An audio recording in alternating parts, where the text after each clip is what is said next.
की शुरुआत करेंगे और बात होगी आज की सबसे बड़ी वार्ता की। यानी कि देखिए मीटिंग आज पाकिस्तान में होने जा रही है, लेकिन सवाल ये उठ रहे हैं कि क्या खतरे में जेडी वेंस की जान है। दरअसल ये सवाल क्योंकि मिडिल ईस्ट में तनाव के बीच अब सबकी नजरें इस्लामाबाद पर टिकी हुई हैं, जहां अमेरिका और ईरान के बीच 2 हफ्ते के सशर्त सीजफायर को स्थायी शांति में बदलने की अब कोशिश हो रही है। और इस हाई प्रोफाइल वार्ता की अगुवाई अमेरिकी उपराष्ट्रपति जेडी वेंस करेंगे।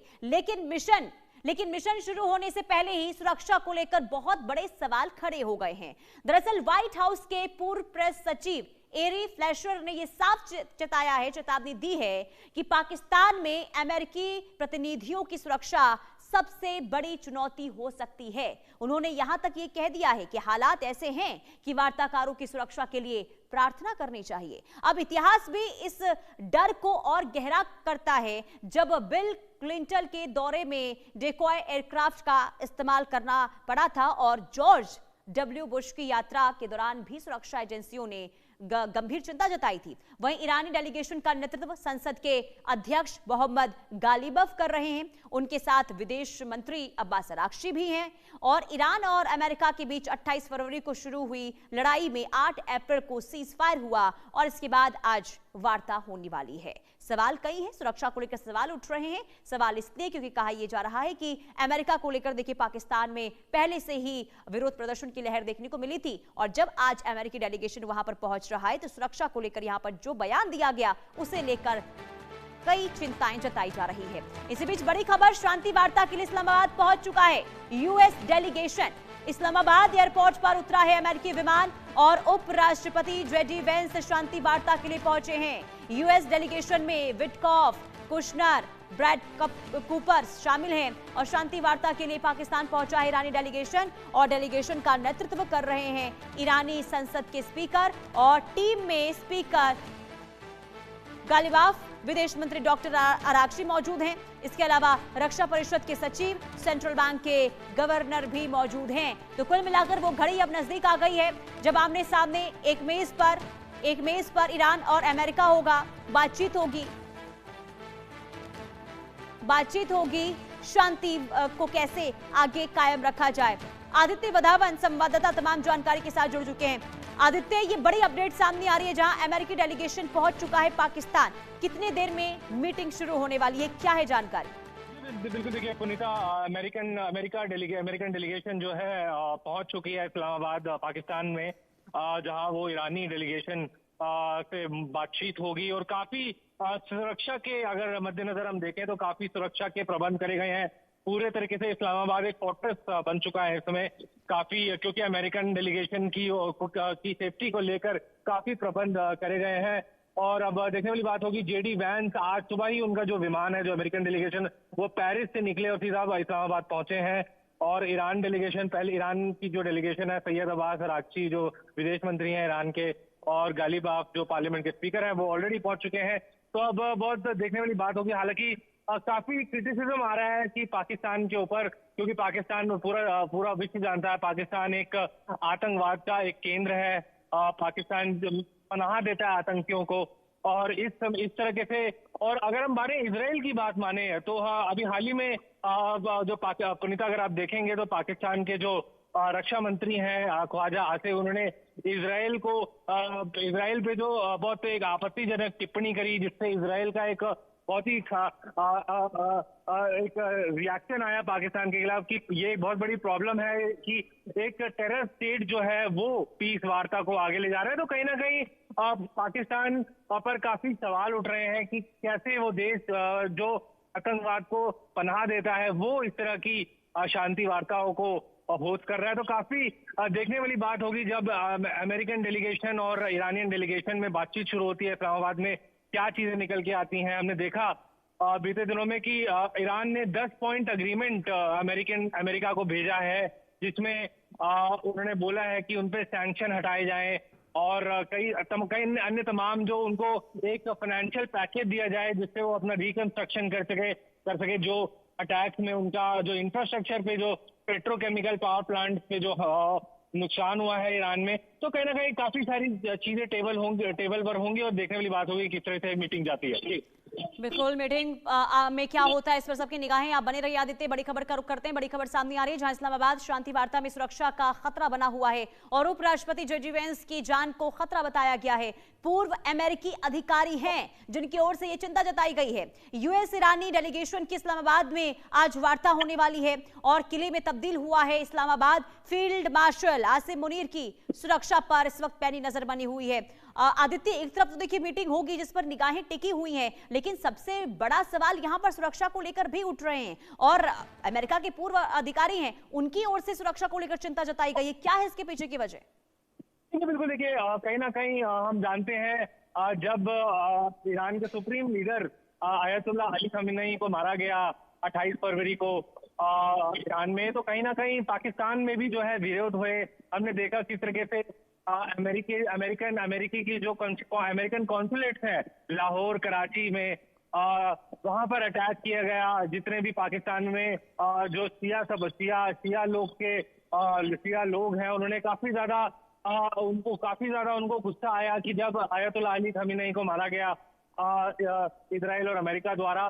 तो कहीं ना कहीं हमने देखा कैसे जो है बीच में जब अमेरिकन कॉन्सुलेट्स में अटैक हुआ कराची और लाहौर में, तो उसके बाद कहीं ना कहीं कॉन्सुलर सर्विसेज भी रोकी गई थी अमेरिका द्वारा पाकिस्तान में। और उसके बाद हमने ये भी देखा कि जो अमेरिकन एम्बेसी है इस्लामाबाद में, उसकी सुरक्षा बढ़ा गई। तो ये तमाम फैक्टर्स को देखते हुए अभी पूरा ये कहना सही होगा कि जेडी वेंस की सिक्योरिटी बहुत जरूरी है कि वो इंश्योर की जाए पाकिस्तान में। तो अब देखने वाली बात होगी यहाँ चीजें कैसे चलती हैं और कैसे जाती हैं और क्या इन बातचीत का क्या। लेकिन आदित्य देखिए, अमेरिका को लेकर नाराजगी हमने पाकिस्तान में देखा, जो आपने भी जानकारी दी। कराची, इस्लामाबाद, पाकिस्तान के अलग अलग हिस्सों में विरोध प्रदर्शन हुआ, लेकिन खास तौर पर यहाँ पर जेडी वेंस को लेकर खतरा बताया जा रहा है। आखिर जेडी वेंस को लेकर क्यों खतरा बताया जा रहा है? यहाँ पर क्या वजह हो सकती है? ये बिल्कुल साफ देखिए बात है, अमेरिका के वो उप राष्ट्रपति हैं और कहीं ना कहीं पाकिस्तान का एक जो शिया लोग जो हैं पाकिस्तान में, वो अभी भी इस बात से क्रोधित हैं कि आयतुल्लाह अली खamenei को असैसिनेट करा गया इजराइल और अमेरिका द्वारा। तो कहीं ना कहीं इसी वजह से ये भी एक फैक्टर हो सकता है, क्योंकि काफी अमेरिका के खिलाफ ऑपोजिशन बढ़ी है पाकिस्तान में जब से ये आयतुल्लाह अली खamenei को मारे जाने के बाद। तो यही एक फैक्टर है जो जेडी वेंस की सुरक्षा को लेकर जो है पाकिस्तान में कहीं ना कहीं सवाल बन रहे हैं, खड़े हो रहे हैं कि किस तरीके से क्या पाकिस्तानी कुल मिलाकर आदित्य, और ऐसे में पाकिस्तान के सामने भी चुनौती है कि जब अगर सुरक्षा को लेकर सवाल उठाए जा रहे हैं, तो इन सुरक्षा के सवालों के बीच में कैसे अमेरिकी डेलीगेशन को वार्ता के टेबल पर, जहां पर वेन्यू है, वहां पर पहुंचाया जाए। इसके बाद वापस जब वार्ता खत्म होती है तो कैसे पाकिस्तान से उन्हें वापस भेजा जाए, बहुत बड़ी चुनौती है। और देखना यही होगा कि आखिर वहां से अब तस्वीर सामने आती क्या है। बहुत शुक्रिया तमाम जानकारी देने के लिए। बहरहाल कुल मिलाकर देखिए, पाकिस्तान के इस्लामाबाद पर जो नजरें टिकी हुई हैं और इसे लेकर अलग अलग तरीके से जो अपडेट सामने आएंगे उसे लेकर जानकारी आपको जरूर देंगे। लेकिन आगे बढ़ते हैं, बड़ी खबर ये सामने आ रही है कि सीज फायर के बीच हिजबुल्लाह का रॉकेट हमला हुआ है और इजराइल के किरियात शमोना शहर पर रॉकेट दागे गए हैं। इजरायली हमले के जवाब में हिजबुल्लाह का अटैक हुआ है और लेबनान की सीमा इलाके पर एक बार फिर से तनाव बढ़ गया है। तो एक तरफ बातचीत हो रही है, दूसरी तरफ ये तस्वीर हम आपको दिखा रहे हैं जहां पर इजराइल के किरियात में यह हमला हुआ है और यह हमला हिजबुल्लाह ने किया है।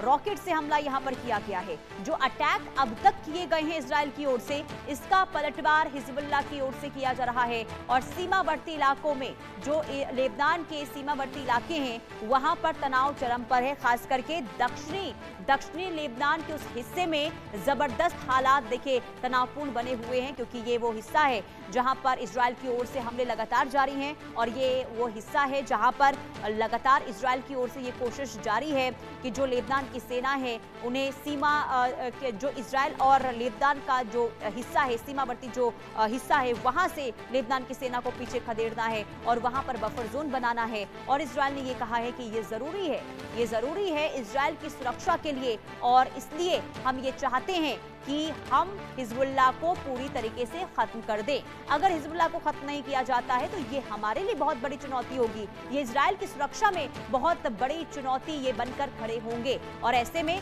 जब बातचीत की बात सामने आई कि लेबनान और इजराइल के बीच में बातचीत होगी, इजराइल तैयार हुआ लेबनान से बातचीत करने के लिए, लेकिन इजराइल ने यह साफ कर दिया कि इस बातचीत में हिजबुल्लाह शामिल नहीं होगा। यानी कि हिजबुल्लाह को लेकर इजराइल का रुख साफ है, लेकिन दूसरी तरफ ईरान ये कह रहा है कि हिजबुल्लाह पर अगर हमले नहीं रुकते, लेबनान पर अगर हमले नहीं रुकते तो ये बातचीत में भी कहीं ना कहीं देखिए ये जो मुद्दा है ये बहुत बड़ा रोड़ा बन सकता है। तो क्या वाकई में आज जब इस्लामाबाद में बातचीत होती है तो क्या इस मुद्दे को ईरान जो है वो रखेगा, और क्या ये शर्त भी ईरान की ओर से रख दी जाएगी कि हिजबुल्लाह पर हमले इजराइल की ओर से नहीं होने चाहिए? अगर ये शर्त रख दी जाती है तो फिर आगे क्या होगा? क्या इजराइल ये शर्त मान जाएगा? क्योंकि अब तक जो खबर सामने आ रही है उसके मुताबिक आपको ये बता दें कि अगर इजराइल लेबनान से बातचीत करने के लिए तैयार हुआ है तो इसके पीछे है अमेरिका। यानी कि अमेरिका के दबाव में, अमेरिका के प्रेशर में इजराइल तैयार हुआ है लेबनान से बातचीत करने के लिए।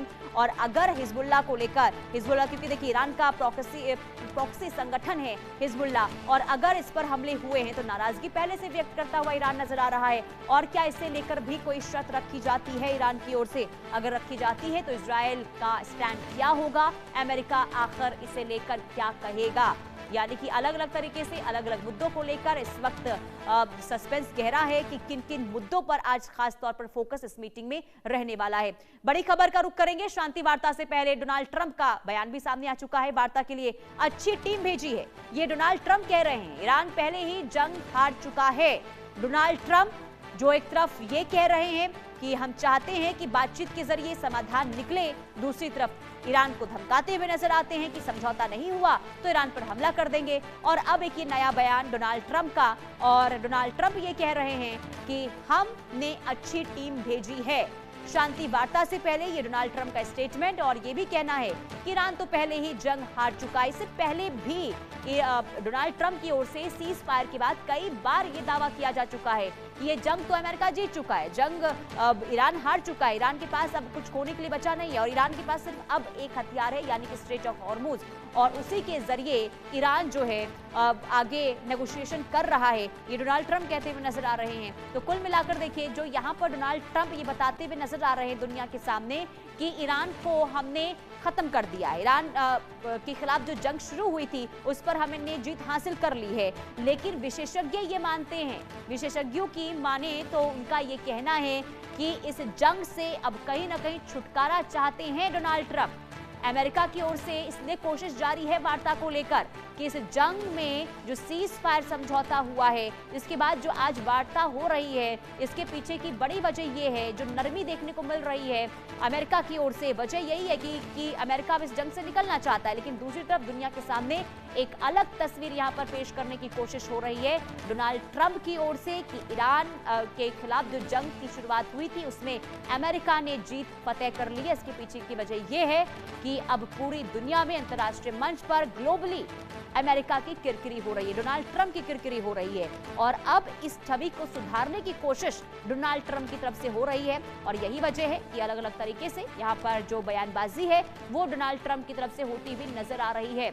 और क्योंकि बातचीत अभी होगी, और बातचीत से पहले डोनाल्ड ट्रंप ने ये कहा कि वार्ता के लिए हमने अच्छी टीम भेजी है, और साथ ही साथ ईरान पहले ही जंग हार चुका है। तो कुल मिलाकर आप समझ लीजिए कि कैसे एक तरफ वार्ता तो दूसरी तरफ खुद की छवि सुधारने की कोशिश यहाँ पर करते हुए नजर आ रहे हैं डोनाल्ड ट्रंप। तो क्या इसमें सफलता मिल पाएगी डोनाल्ड ट्रंप को? और सवाल ये भी है कि देखिए अब तक जो शक्तिशाली और देश खुद को मानता था अमेरिका, वो कहीं ना कहीं इस जंग में ईरान के सामने बेबस जरूर हुआ है। और यही वजह है कि 40 दिनों तक जंग के बीच जब ईरान डटा रहा, अमेरिका के सामने चुनौती बनता रहा, तो कहीं ना कहीं डोनाल्ड ट्रंप को ये लगा कि अगर ये जंग इसी तरीके से लंबी चलती रही तो खामियाजा उनको भुगतना पड़ेगा। क्योंकि अमेरिका के अंदर ही डोनाल्ड ट्रंप के खिलाफ लोगों का विरोध प्रदर्शन देखने को मिला है, क्योंकि महंगाई वहां पर बढ़ गई थी। इसके अलावा भी हमने देखा कि जब सैनिकों की जान जा रही थी इस जंग में, अमेरिकी सैनिकों की, तो इसे लेकर भी वहां पर सवाल उठाए गए कि आखिर क्यों जबरदस्ती इस अमेरिका की ओर से जंग को थोपा गया और क्यों आखिर सैनिकों की जान ली जा रही। कई तरह से विरोध जो है वो डोनाल्ड ट्रंप के खिलाफ अमेरिका के अंदर ही देखने को मिला था, और ऐसे में अब कोशिश डोनाल्ड ट्रंप की कि अमेरिका की छवि को एक बार फिर से सुधारा जाए।